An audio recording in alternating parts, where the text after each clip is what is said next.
Luka? Luka apa yang terjadi kalau nggak gerak? Ayo, jawabannya apa teh? Luka dekubitus. Hari ini kita bakal bahas luka dekubitus.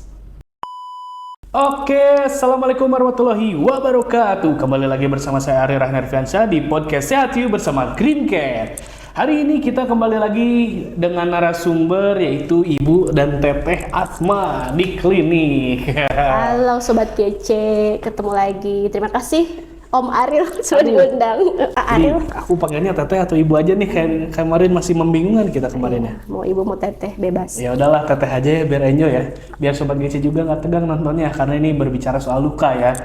Oke, hari ini kita akan membahas soal luka dekubitus. Ibu Asma atau Teteh Asma sebagai perawat luka di klinik Pertama Green Care akan menjelaskan secara rinci dan detail apa itu luka dekubitus dan bagaimana menanggulanginya dan apapun yang harus kamu ketahui bila memiliki sanak saudara yang memang memiliki riwayat tersebut. Kita langsung aja ke pembahasannya.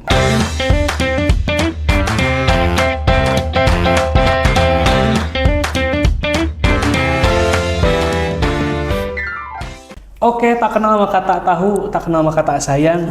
Pengen tahu nih Teteh dan Ibu Asma. Apa sih luka dekubitus itu? Ya, luka dekubitus kalau di awam tuh kadang suka bingung ya, apa sih luka dekubitus gitu ya. Luka dekubitus itu luka tekan sih sebetulnya. Kalau Maaf, tadi apa? luka tekan. Luka tekan. Kalau orang Jadi awam kalau bilangnya tertekan, saya tertekan itu kena dekubitus. kalau tekan batin enggak sih? Oh enggak ya. Jadi luka tekan disebutnya karena memang terjadinya akibat penekanan terus-terusan pada satu sisi. Karena terjadinya penekanan sehingga aliran darahnya nanti terputus sehingga menyebabkan kalau bahasa medis itu nekrotik atau menjadi kehitaman, jaringannya mati gitu, Kang Ariel. Jadi akhirnya ya jadi busuk deh gitu. Sehingga orang melihatnya, oh kok tiba-tiba jadi hitam gitu. Padahal itu mungkin terjadi terus-menerus. Gitu. Dekubitus dan nekrosis itu beda atau sama nih? Kalau nekrosis itu kan lebih ke kondisi lukanya. Dampaknya dari dekubitus. Ya, jadi lukanya disebut luka dekubitus. Luka dekubitus itu luka tekan. Ya, karena ditekan terus-terusan sehingga awalnya mungkin lecet, merah, akhirnya menjadi hitam. Itu. Oke. Apalagi yang Ibu Asma ketahui tentang luka dekubitus tadi nih, kalau bisa dijelaskan. Kalau misalnya dekubitus itu biasanya ya Sobat Kece itu terjadi pada pasien-pasien yang memang kondisi fisiknya itu tidak baring, yang memang dia bed rest gitu. Biasanya ya pada pasien-pasien stroke misalnya gitu. Atau dia habis operasi misalnya yang memang dia harus terlentang terus misalnya tanpa ada penanganan, misalnya harusnya tuh dia harus mobilisasi ya, tapi karena dia diharuskan berbaring terus atau memang kondisi fisiknya dia tidak bisa, udah nggak bisa ngapa-ngapain, sehingga biasanya banyak terjadi luka dekubitus. Luka dekubitus ya, berarti terjadi pada orang yang mungkin masuk faktornya paralyzed atau mungkin lumpuh bisa mungkin salah satunya. Lumpuh, diam. 70%, 80% itu terjadi pada pasien-pasien stroke misalnya yang memang sudah ada kelumpuhan lah kalau bahasa ini ya. Oke, gitu. Jadi kalau misalnya Kang Ariel duduk 1 jam 2 jam ya nggak akan mungkin sih ya jadi luka dekubitus. Tapi kan itu terjadi berjam-jam, berhari-hari bahkan gitu. Berarti itu yang tadi Ibu Asma sebutkan tuh sudah masuk faktor berarti ya, faktor-faktor penyebab luka dekubitus atau ada lagi yang lebih detailnya Bu Asma? Kalau faktor penyebab itu kan lebih ke kondisi ya, kondisi biasanya kondisi pasien yang memiliki luka dekubitus. Nah kalau faktor-faktor ada beberapa faktor yang mempengaruhi kenapa terjadi luka dekubitus. Yang pertama misalnya memang tadi ya kondisinya dia tidak baring. Imobilitas atau imobilisasi, iya bisa lah bahasa Inggrisnya. Jadi dia nggak bisa bergerak gitu. Secara kondisi dia nggak bisa bergerak. Kalau misalnya kita nggak gerakin ya dia udah aja diem gitu.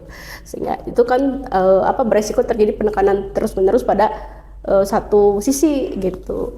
Kemudian yang kedua ini terjadi ke pasien-pasien lansia.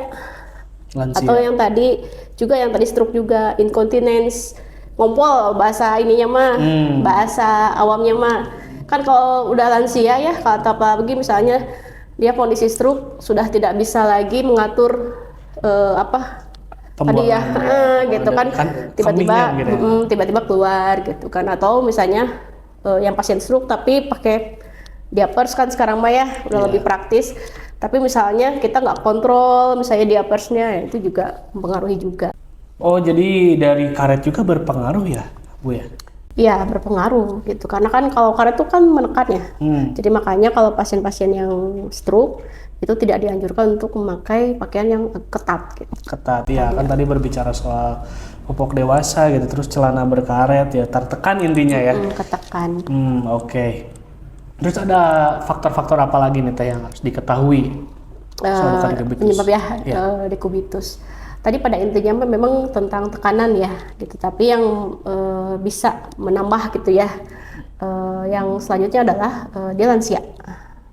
Karena kan kalau lansia tadi ya, kalau dia misalnya memang nggak stroke, nggak sakit, tapi kan kalau misalnya sudah lansia tetap saja mungkin dia agak berpengaruh ya ke mobilisasinya, dia jarang bergerak gitu kan.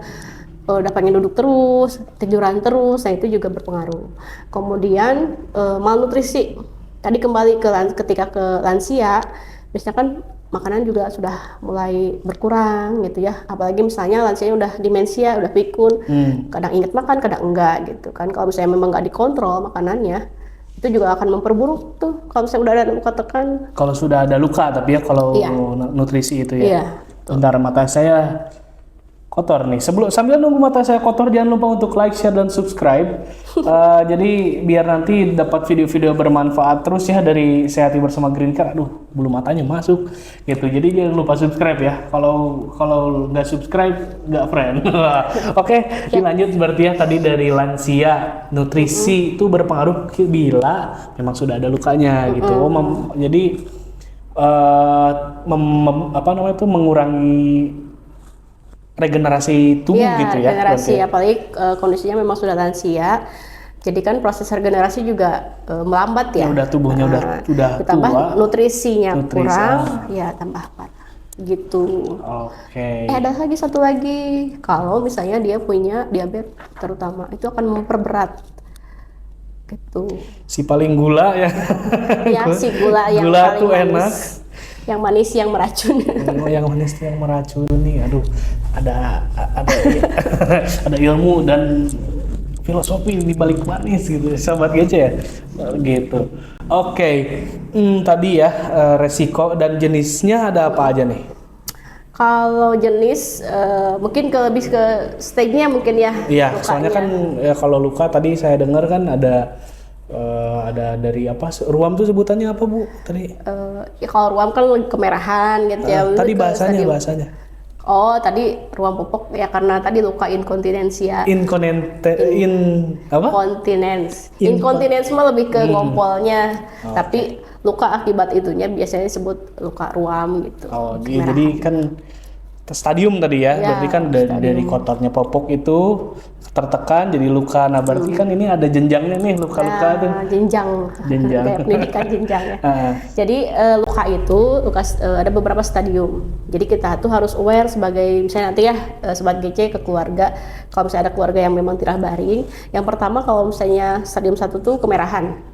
Jadi karena ditekan kan, kalau kita juga ditekan terus-terusan kan agak kemerahan gitu ya. Nah itu udah stadium 1 sebetulnya. Nyamuk gitu. Lanjut tuh. Jadi udah stadium 1 tuh udah kemerahan. Yang kedua biasanya jaringan kulitnya sudah mengelupas. Ya ini kan kalau misalnya yang merah masih utuh tuh ya. Kalau yang kedua tuh udah mengelupas si lapisan atasnya tuh. Kalau yang ketiga itu sudah sampai jaringan otot tendon kalau bahasa medisnya. Jadi si urat-urat lah, kata Mbak ini mah udah kelihatan gitu ya. Oh berarti kulit udah hancur di situ ya? Kulit sudah hancur gitu. Karena tadi misalnya dia ketekan terus tanpa pengobatan, tanpa perawatan, ya akan terus menerus gitu kan infeksinya terjadi. Nah yang keempat yang lebih parah itu biasanya kan sampai ke tulang. Karena tadi luka dekubitus itu kan luka tekan ya. Jadi terjadinya memang pada area-area yang kalau ini mah agak menonjol gitu tulangnya. Terutama misalnya pada pasien stroke, kemudian dia juga sudah istilahnya sudah kurus ya. Biasanya ada area-area yang memang sering ketekan, misalnya kayak di bokong ya, bukan di situ kan ada tulang tulang ekor. gitu. Kemudian di sini nih di Ya, bahu. tidur miring ya. Karena miring terus. Kemudian sikut karena kan ada tulang di sini ya. Kemudian di tumit. Tuh. Jadi kalau misalnya Sobat GC punya pasien yang tadi ya tirah baring, harus diperhatikan tuh area-area itu. Sampai ada yang pasien-pasien yang kena telinga juga. Berarti habis dong telinganya. Sampai lecet dan kadang-kadang sampai busuk gitu karena sering ketekan gitu, karena terlalu sering ketekan gitu. Oke. Berarti itu ya Bu Asma ya, jenis-jenis dan faktor-faktornya ya. Iya. Faktor dulu baru jenis gitu ya. Iya. Faktor penyebabnya apa dan nanti jenisnya apa aja. Jadi nanti Sobat GC mengidentifikasinya bisa gampang ya, insya Allah kalau udah nonton video ini. Jadi, ini tadi tuh ada stadium 1, 2, 3-nya ya? Iya, 1, 2, 3, 4 tuh udah. 1, 2, 3, 4. Nah, berarti kalau misalnya bentuk lukanya sudah kulitnya sudah habis, berarti itu stadium 2. Tapi kalau sudah masuk tendon atau urat, Ketiga. 3, 4 udah nyampe tulang. Udah bolong berarti ya Bu ya? Iya, sampai bolong. Sobat GC yang lagi nontonnya sambil makan, disclaimer ya. Harusnya dari awal disclaimernya ya. Jadi jangan dibayangin ya, bayangin yang makan mukbang aja. Oke, kita masuk ke bagian yang paling penting nih buat masyarakat Indonesia karena kita itu seneng mitos dan fakta Sobat GC. Gitu. Aduh, mikrofonnya ketoel tadi. Semoga Sobat GC suaranya tidak dug ya. Kalau dengar suara dug jangan lupa like, share dan subscribe ya video ini untuk mendapatkan informasi selanjutnya dan video-video lanjutan dari podcast Sehat Bersama Green Cat. Dilanjut aja ya. Oke, mitos dan fakta. Jadi ya tadi orang Indonesia itu senang mitos dan fakta. Nah ini yang paling penting itu adalah mitos ya.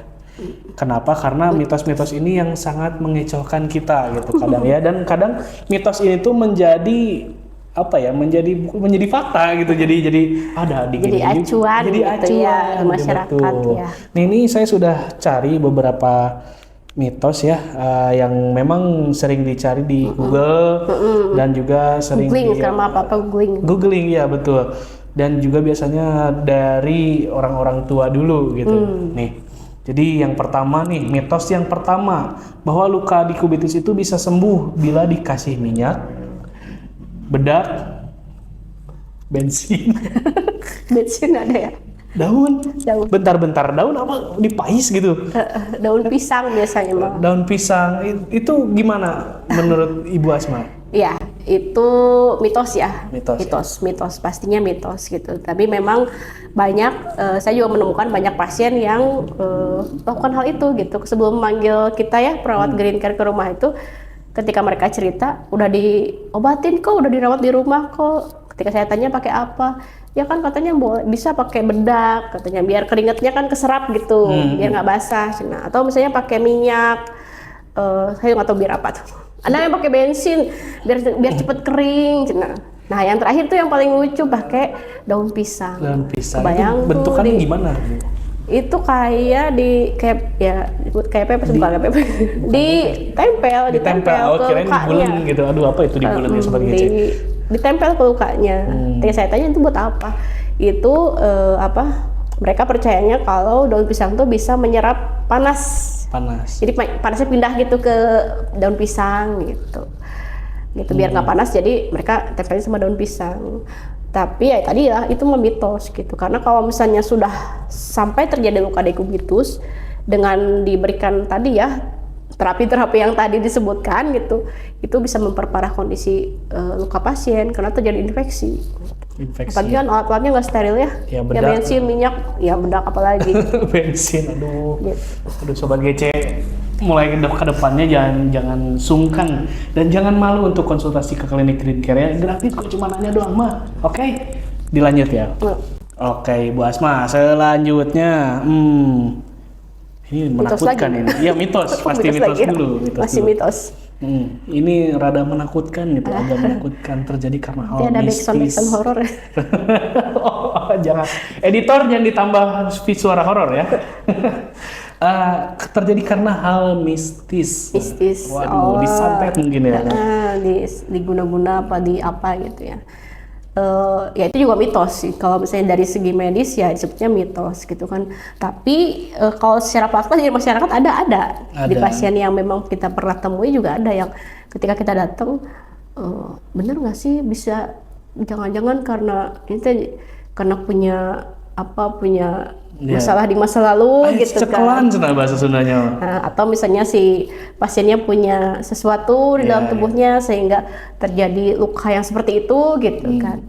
Ya saya coba jelaskan sesuai dengan ya tadi gitu kan, kondisi ini disebut ya luka dekubitus. Ini bukan karena tadi ya kiriman atau apa yang begitu isian gitu. Aduh, ya Allah. Begitu. Jadi itu mitos ya. Jadi yang namanya luka ya karena memang tadi karena terlalu lama tertekan ya. Oke. Disclaimer Sobat GC, seluruh penyakit, seluruh hal yang terjadi di dunia ini sebab dan akibatnya kembalikan lagi kepada Allah, karena insya Allah hanyalah satu-satunya penolong gitu. Jadi kalau misalnya berbicara soal mistis mungkin ya kembalikan dulu ke Allah, ikhtiarnya dengan medis gitu, karena Allah menciptakan suatu hal yang kadang di luar logika tapi obatnya dilogikain gitu ya gitu. Tetap kembali lagi ke medis dan tetap berdoa. Lanjut ya Ibu Asma ya. Terus yang terakhir ini nih. Oh masih ada lagi. Ada lagi ini. Ada lagi mitosnya. Tidak dirawat keluarga, kayaknya mungkin diculkeun, ditelantarkan. Ya. Jadi karena luka dikubitus itu bisa bukan terjadi. lebih ke mitos ya, tapi lebih ke kadang ada prasangka, itu mah gara-gara keluarga nggak ngerawat gitu, gara-gara dibiarin gitu. Sebetulnya ada beberapa kita temui pasien yang memang sudah dirawat, sebetulnya si keluarga tuh udah merasa optimal gitu. Saya rawat kok tiap hari, saya mandiin, saya kasih makan, saya ganti-ganti posisi gitu kan.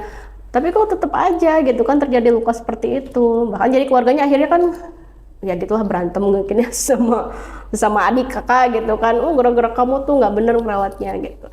Ada yang seperti itu, tapi kembali ke ya karena mungkin edukasinya belum sampai gitu kan, harus seperti apa merawatnya gitu kan. Kalau tadi sudah optimalnya sampai mana nih gitu kan perawatannya. Jadi ya jangan jadi istilahnya udah putus asa lah gitu, udah dirawat udah segala macem. Emang nggak serahkan ke ahlinya gitu kalau sudah terjadi luka seperti itu gitu. Gitu. Tetap kembali lagi komunikasi ya berarti ya. Iya. Jangan ya intinya jangan dulu berprasangka buruk, jangan dulu negative thinking ya. Pasti orang ya gimana ya, namanya keluarga pasti saling menyayangi lah gitu dulu ya. Dan cari sumber informasi yang memang jelas dan akurat gitu. Dan yang memang tadi benar gitu. Jadi nggak asal cari di Google, cari Google ini gitu. Tapi memang kita kembalikan kepada ahlinya gitu. Oke, tadi berarti ya dari faktor-faktor dan jenis sampai mitos dan fakta kita sudah bahas tuntas ya, dan itu real. Dicari di Google pasti ada dengan daun, dengan bedak, dengan minyak, apalagi bensin. Terus ada yang diterlantarkan atau bahkan mistis diguna-guna, bukan guna-guna, santet, lalala, isian, kiriman, lalala.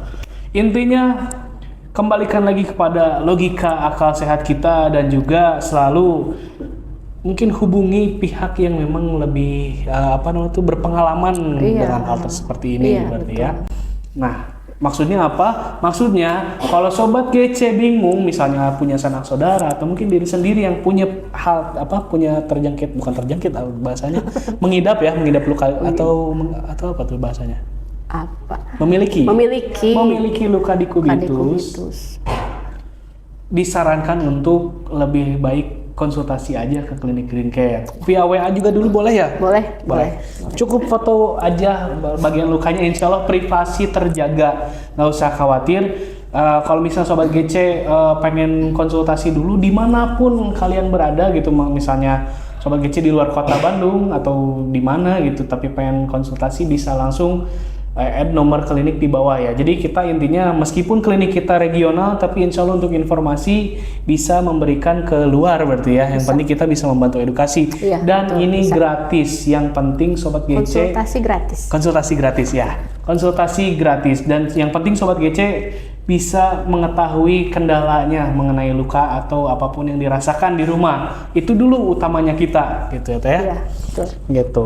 Konsultasi gratis dan nomornya ada di deskripsi. Gitu.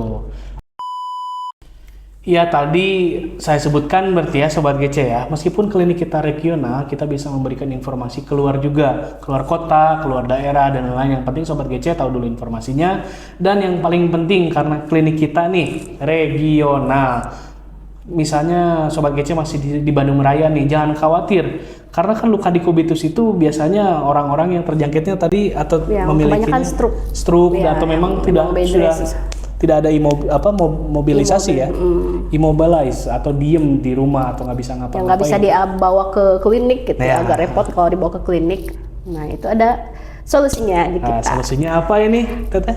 Kunjungan ke rumah. Kita punya kunjungan ke rumah. Kita punya home care untuk perawatan lukanya. Oke, nah ya tadi Sobat GC, kalau Sobat GC nonton podcast kita dari awal video nih, sono video pertama kita kan ada layanan home care nih. Jadi Sobat GC nggak usah khawatir bila memiliki sanak saudara yang punya riwayat luka dikubitus atau mungkin sedang memiliki luka dikubitus. Bisa langsung hubungi nomor di bawah tadi, nomor klinik untuk mendaftarkan sanak saudaranya mendapatkan perawatan home care dari klinik pertama Green Care. Gitu, datang ke rumah ya? Datang ke rumah, bisa datang ke rumah. Oke. Ya, tadi berarti Teteh ya, kita sudah membahas dari faktor-faktor jenis, mitos dan fakta, terus sekarang ini yang paling penting karena ini adalah penanggulangan. Penanggulangannya atau pencegahannya apa aja? Pencegahan dan penanggulangan berarti. Ya, betul. Ya. Jadi ada dua ya, pencegahan, bagaimana mencegah supaya nggak terjadi luka dikubitus, sama bagaimana kalau sudah terjadi gitu ya. Nah, yang pertama mungkin pencegahan ya Sobat GC. Jadi kalau misalnya Sobat GC di rumah punya tadi ya pasien yang tadi sudah disebutkan gitu yang punya resiko terjadinya luka dikubitus, itu bisa ada hal-hal yang harus dilakukan gitu supaya mencegah tidak terjadinya luka dikubitus. Yang pertama, kalau misalnya dia tiah baring, itu harus ada jadwal untuk dia berpindah posisi. Berpindah posisi ya. Okay. Itu tiap 2 jam, 1 sampai 2 jam. Kalau misalnya repot 1 jam, 2 jam per 2 jam. Per 2 jam. Jadi misalnya dia sekarang telentang nih, telentang. Kemudian dia miring kiri. Nah, gitu. Terus telentang lagi, miring kanan lagi. Nah, gitu. Itu dilakukan setiap 2 jam. Gitu. Setiap 2 jam. Setiap 2 jam. 2 jam sekali. Nah, itu harus konsisten. Yang tadi katanya udah merawat, tapi tadi pas bolak-baliknya tuh kadang-kadang misalnya agak repot juga gitu. Tapi memang kalau misalnya mau mencegah luka dekubitus ya harus seperti itu gitu. Kemudian yang kedua, sekarang tuh ada yang namanya kasur dekubitus, Kang Ariel. Kasur anti dekubitus. Kayak gimana bentukannya tuh? Ada tuh nanti disematin aja ya fotonya ya nanti ya. Ya gitu, ada namanya kasur anti dekubitus. Jadi kasurnya bisa disimpan di atas kasur yang biasa dipakai sama pasien. Gitu, nanti kasurnya ada si gelembungnya gitu, jadi dia bisa mengumpak gitu. Tapi tetap yang tadi dia bolak-balik per 2 jam harus, meskipun dia pakai kasur dekubitus. Kita kan klinik Green Care nih punya penyewaan alat ya? Oh ada. Betul ada. Kita jadi punya nggak itu? Ada. Mantap.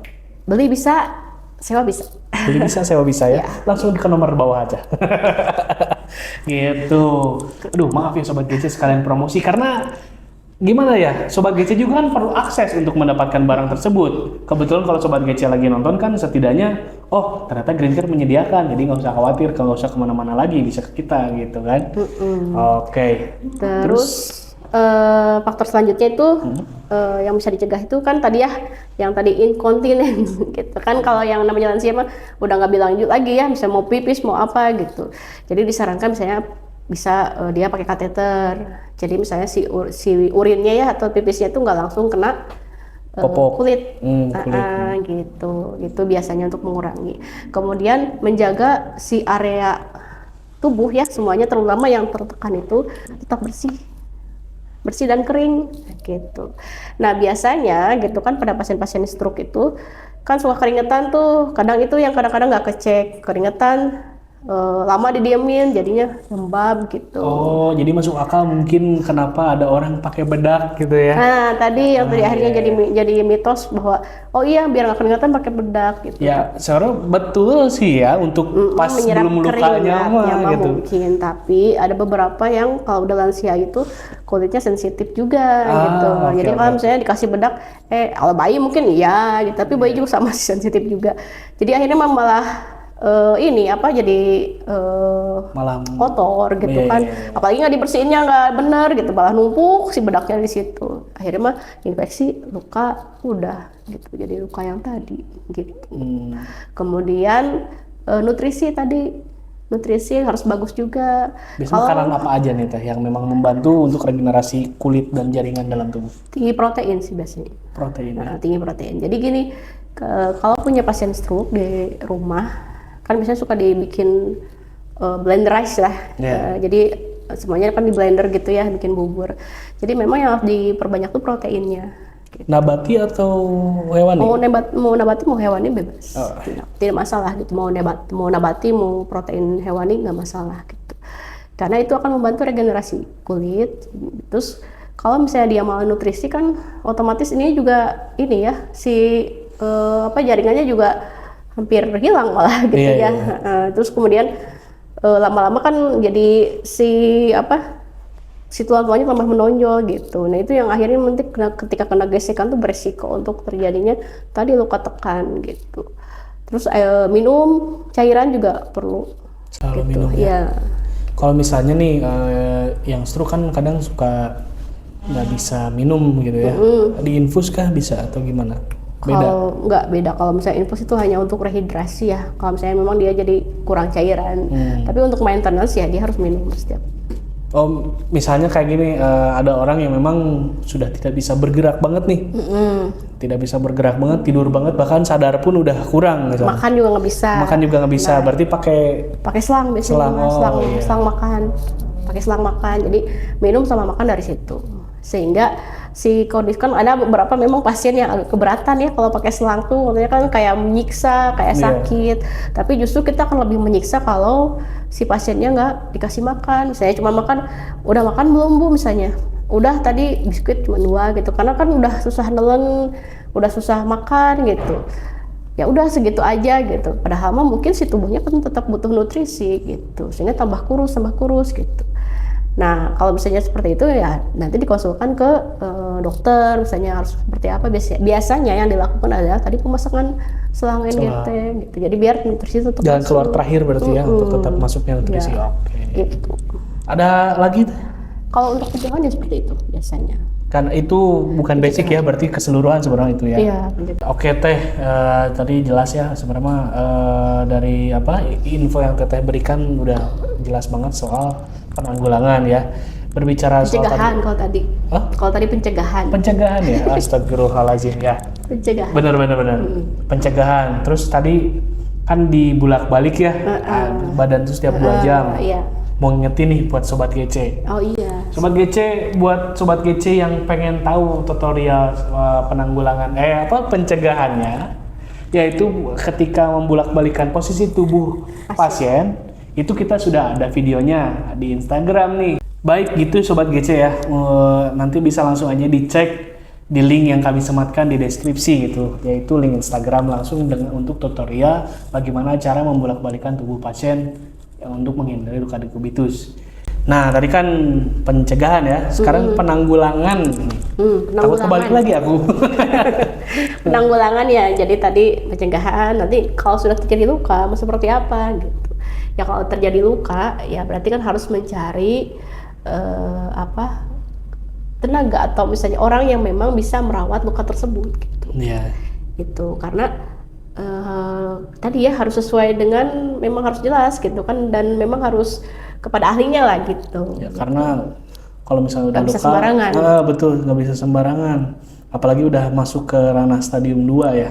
Iya, stadium 2, 3 itu stadium 2 udah mulai masuk ke resiko infeksi gitu. Nah, ya apa yang dilakukan kalau misalnya sama kita ya ketika sudah terjadi luka dekubitus tadi ya, mungkin perawatannya juga sudah pernah ada juga ya tutorial untuk perawatan luka. Jadi yang pertama itu kalau misalnya lukanya sudah tadi menghitam ya, nekrotik, itu biasanya kita debridement dulu atau kita diambil dulu jaringannya.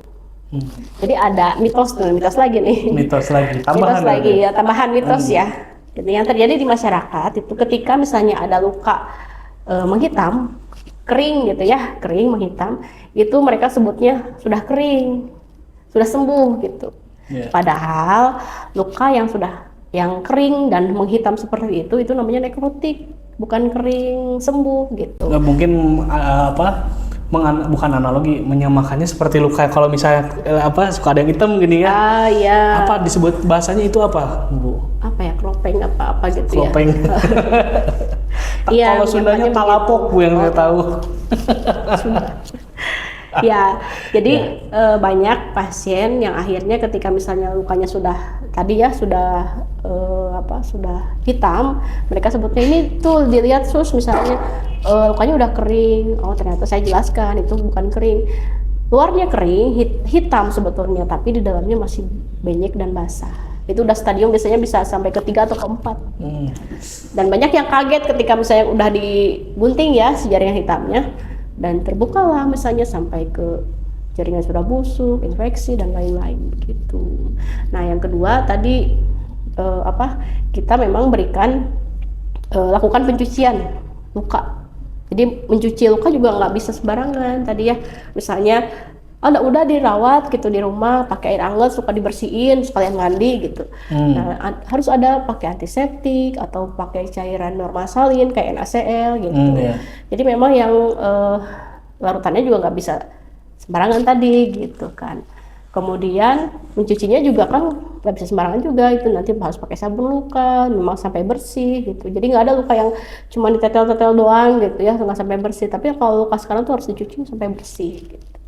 Terus setelah itu ya tadi kita cari atau kita sesuaikan jenis topikal atau obat untuk lukanya, untuk perawatan lukanya gitu kan. Kita mau pakai apa gitu kan, dressingnya lah yang ke waktu itu sudah pernah disebutkan juga ya di konten-konten kita juga, ada yang bentuknya gel, ada yang bentuknya foam, ada yang bentuknya salep gitu. Itu tergantung kondisi lukanya gitu. Jadi kita juga karena suka bingung nih misalnya ini lukanya gini pakai apa, kita harus lihat dulu. Makanya tadi ada konsultasi dulu atau ada kunjungan dulu misalnya, ini lukanya seperti apa, karena nggak semuanya bisa di satu ini gitu. Misalnya satu solusi misalnya ini udah pakai salep ini, jadi harus sesuai dengan tadi kondisi lukanya, apakah dia grade 1, grade 2, grade 3, grade 4 gitu. Setelah itu baru ditutup gitu. Dan luka juga harus tertutup. Karena ada yang harus tadi mitos lagi, harus diangin-angin biar kering gitu ya, nggak boleh ditutup nanti malah tambah busuk. Nah kalau sekarang harus lembab, moist ya kalau bahasa ininya Mbak, sehingga dia bisa meregenerasi kulit gitu kalau penanganannya Kang Ariel. Oke. Nah ada yang terakhir nih yang paling penting, kita harus edukasi keluarga. Karena apa kan kita nggak bisa standby terus ya di dekat pasien. Tadi edukasi yang tadi harus tetap di miring kanan miring kiri gitu. Terus tadi nutrisi juga harus bagus. Kemudian menjaga kebersihan di sekitarnya gitu selama kita sebelum kita kunjungan lagi nanti. Karena kalau kita sudah pakai tadi modern dressing itu biasanya 2-3 hari baru kita ada kunjungan lagi. Oke. Gitu ya, tetap faktor keluarga pun yang paling penting berarti ya. Iya. Baik, kalau kayak gitu Bu Asma jelas banget ya tadi pencegahan sama penanggulangannya. Penanggulangan sama pencegahan, kebalik, penanggulangi dulu. Mencegah dulu. Oh, mencegah dulu ya. Oh iya, astagfirullah. Enggak apa-apa. Mencegah dulu baru menanggulangi. Guyon dikit sobat GC ya. Oke, Bu Asma ya, Bu, Ibu dan Teteh. Kembali lagi ke awal ya. Oke, Bu, tadi udah sangat jelas ya pencegahan dan penanggulangannya. Iya. Jadi yang paling penting itu adalah faktor keluarga ya utamanya yang paling terdekat gitu ya. Oke, kalau kayak gitu karena bentar lagi podcast ini sudah berakhir. Di sini saya mau informasi ya, sobat GC ya. Buat sobat GC yang membutuhkan pelayanan home care, terutama home care luka, bisa langsung hubungi nomor di bawah ya. Saya ulangi kembali, bisa hubungi di nomor yang di bawah gitu. Jadi kalau sobat GC bingung-bingung atau mungkin ada kendala mau nanya dulu, silakan, gratis untuk konsultasi, dan bila langsung membutuhkan penanganan bisa langsung kontak nomor di bawah gitu. Jangan lupa astagfirullahaladzim. Biasanya menuju akhir tuh suka kayak gini ya. Jangan lupa untuk like, share, dan subscribe video dan channel ini untuk mendapatkan informasi dan juga up to date mengenai video-video di podcast dan seluruh konten yang kami miliki di YouTube Sehat You bersama Green Care. Jangan juga untuk lupa untuk Jangan lupa. Boleh dilanjut ya? Jangan lupa gitu kan, jangan lupa. Lanjutin. Jangan lupa untuk follow Instagram kami, follow juga TikTok kami untuk mendapatkan konten-konten edukasi menarik yang mungkin menyenangkan ya gitu, dan juga memberikan informasi mengenai klinik dan lain-lain gitu. Oke Sobat GC, sebelum kita mengakhiri video ya, untuk Ibu Asma, Ibu dan Teteh Asma, kayaknya kita harus manggil Teteh aja ya biar enak ya. Udah. Boleh. Untuk Teteh Asma nih, sebelum kita selesaikan podcast ini, ada pesan untuk Sobat GC nggak? Iya. Sobat GC di rumah, jadi tadi ya lakukan pencegahan sebelum terjadinya luka dekubitus. Karena sebetulnya luka dekubitus itu bisa dicegah. Tadi dengan hal-hal yang ya? Tadi ya, yang sudah dipaparkan sebelumnya. Tapi kalau sudah terjadi luka, kita harus langsung mencari tenaga yang profesional di bidangnya. Nah, jangan lupa dan harus selalu ingat kalau misalnya punya luka, ingatnya ke klinik Green Care. Di klinik Green Care tadi ada perawat khusus luka yang memang sudah profesional gitu kan, sudah tersertifikasi juga, yang memang sudah bisa merawat luka tadi termasuk luka dekubitus. Oke. Dan mungkin nambahin ya Bu ya, untuk Sobat GC yang jauh tadi kalau diulangi lagi bisa konsultasi. Konsultasi gratis. Gratis, nggak usah khawatir. Yang penting Sobat GC mendapatkan edukasi dulu, itu yang paling penting dari kita mah. Betul nggak Bu? Betul. Gitu. Baik, kalau kayak gitu terima kasih Sobat GC yang sudah nonton sampai akhir.